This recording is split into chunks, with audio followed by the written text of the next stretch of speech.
Hey, what's going on guys? Shakeford Tech here, back with another video.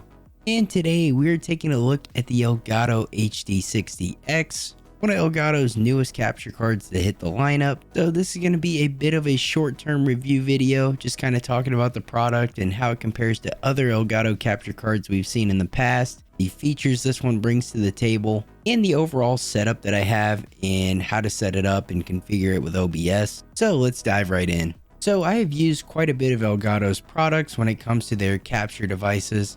In the past, I've used the 4K 60 Pro capture card in my last PC build.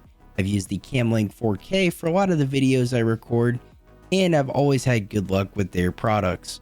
What had me in the market for a new capture card is actually upgrading to my new PC. The design went a little bit different than I intended it to, where I have the GPU mounted vertically, and that doesn't allow me to use an internal capture card like the 4K 60 that I have.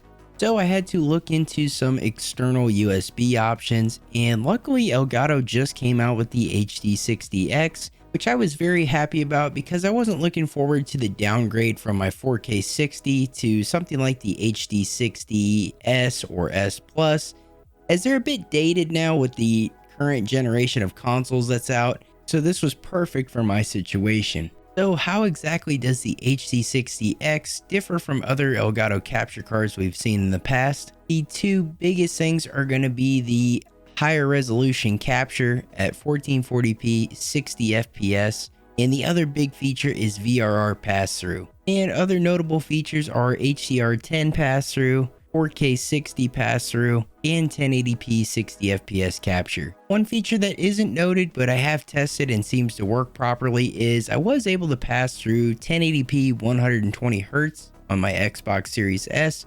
If you want to go for a little bit higher refresh rate at the degradation of resolution, that is an option. For those of you that aren't familiar with VRR or variable refresh rate, this is a display feature where your display becomes in sync with the output FPS of your console. So if you have a console that's putting out frame rates anywhere between 60 and 120 FPS, your display is going to do the best that it can to match that in hertz. That way you don't get any screen artifacting like tearing or stuttering, and it keeps everything in sync when it comes to your FPS and refresh rate. And the HD60X allows VRR to pass through it. As far as the device itself goes, it's very simple when it comes to connectivity. There is an HDMI in and out port, along with a USB Type-C port, which supplies connectivity and power, and it does have a pass-through audio port. A couple things to note as we still are kind of on the topic of specs.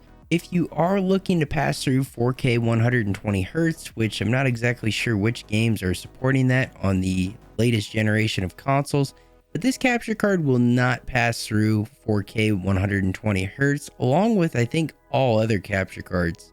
I don't think there's a capture card on the market that has that type of bandwidth to pass through what HDMI 2.1 can handle. As far as recorded gameplay goes, I was really impressed with the Elgato HD60X. And for my use case, I always use OBS for the recording software when it comes to gameplay.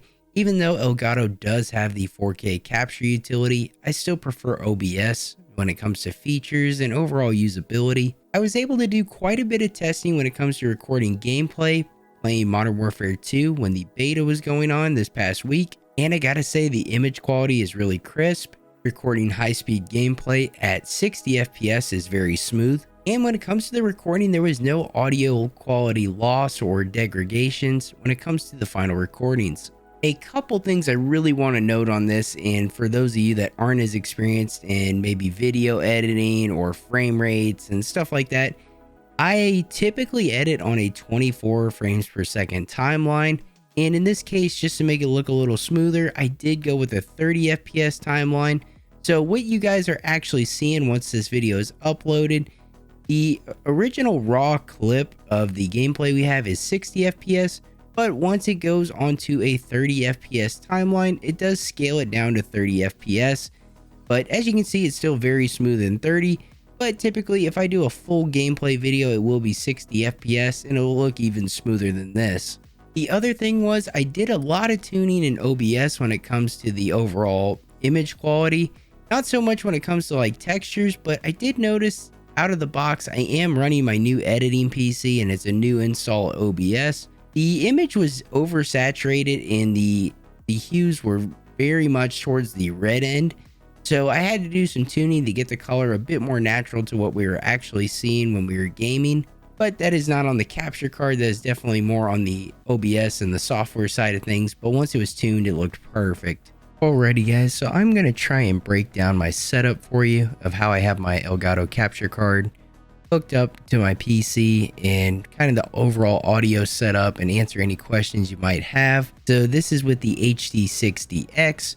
Right now we're in a OBS scene that I have for my console, which includes the Elgato HD60.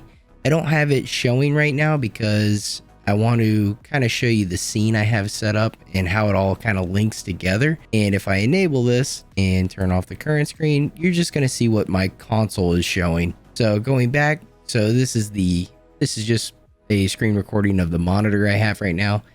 So as you can see, as far as audio goes, I have it split up because I have my Go XLR, which I'm not going to dig too deep into this. I have a folder here for my audio.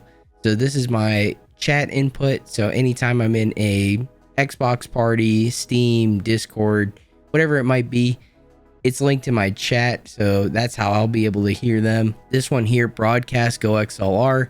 That is the audio that you hear from my microphone right now. And as you can see right here, this is the audio mixer for that. And you can kind of see as I'm talking, it's giving the input. And then I do have an audio input for the HD60X, and I think this is just because of the way I set it up, because a big question that I had and a lot of people probably have when it comes to, running a capture card is if you are, doing screen recordings like this where you have the console going to your computer and maybe you have your headphones on, that are linked to your computer, how do you hear it?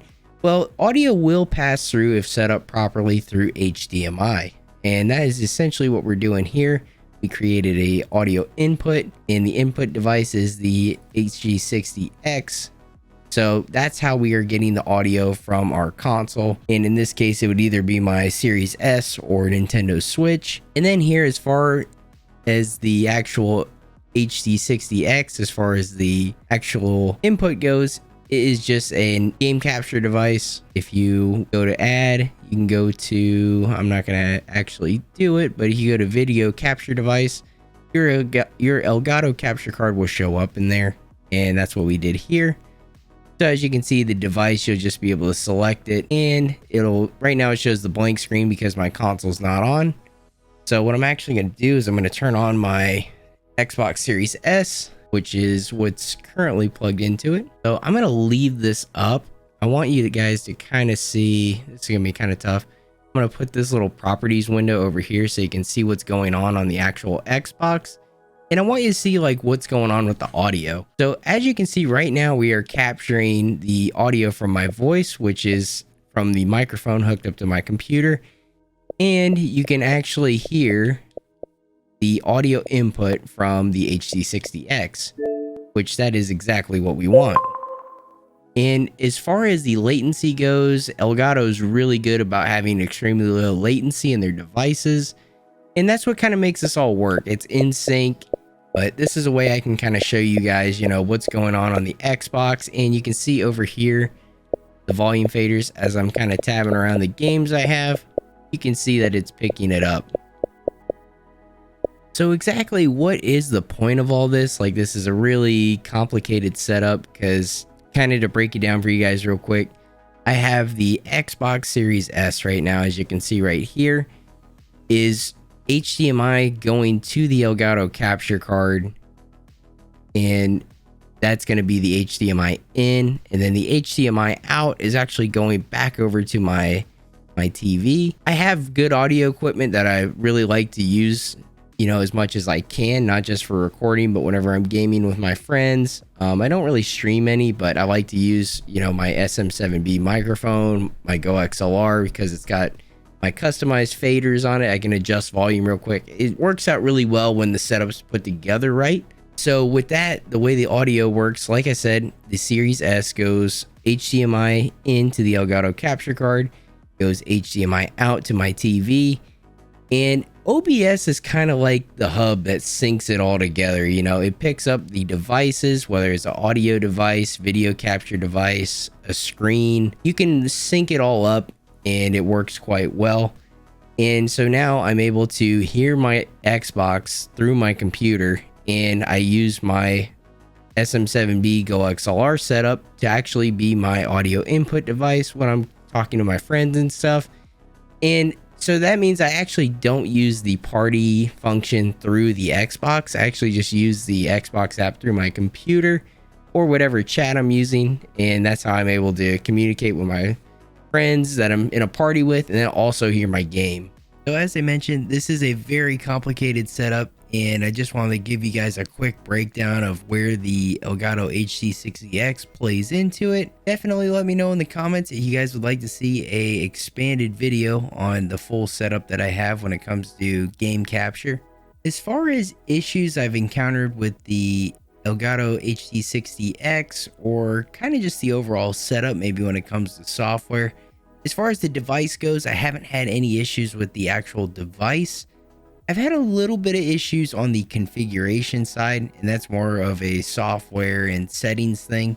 One issue that I'm still kind of working on is when I am using it for HDMI audio pass-through, and I have my headphones on, which are, you know, hooked up to my PC. And I'm hearing the audio coming from my console through my PC. I am hearing a little bit of kind of a crackle and kind of a little bit of popping noises. They don't seem to show up in recordings, but they just seem to be when I am passing through the audio. I've seen some fixes for this in the older Elgato 4K capture utility software, but I haven't seen anything for the newer updated version of that software or anything in OBS. So I'm still tweaking some settings, and it seems to have kind of gone away a little bit. The only other issue I've had is when I have configured the device in OBS. Elgato recommends that you configure the audio and video capture device as one. I've had issues with this where the audio is completely out of sync. So the way I was able to fix this is just setting up a separate device or a separate audio input device in OBS. So you have one as the audio input, and then you have one as the video capture, and they're both going to be selected as the Elgato HD60X, which I showed you guys a little bit earlier. This seems to have the audio in much better sync. I'm not sure why, but that setting with the audio monitoring and capture enabled for your audio device allows the audio to be in sync and for you to hear it through your computer. So that is going to wrap up this video, guys. Thank you for checking this one out. Hopefully it helped you, giving you some insight on the Elgato HD60X and kind of how to set up capture cards in general through OBS. And overall, I'd say the Elgato HD60X is probably the most feature-packed external capture card on the market, and is probably worth the money if you are looking to pass through variable refresh rates and capture in 1440p 60 FPS gameplay. If you guys liked the video, make sure to drop a like on it, and if you want to see more tech related videos like this one, be sure to subscribe. As always, guys, thank you for watching, and I'll see you in the next video.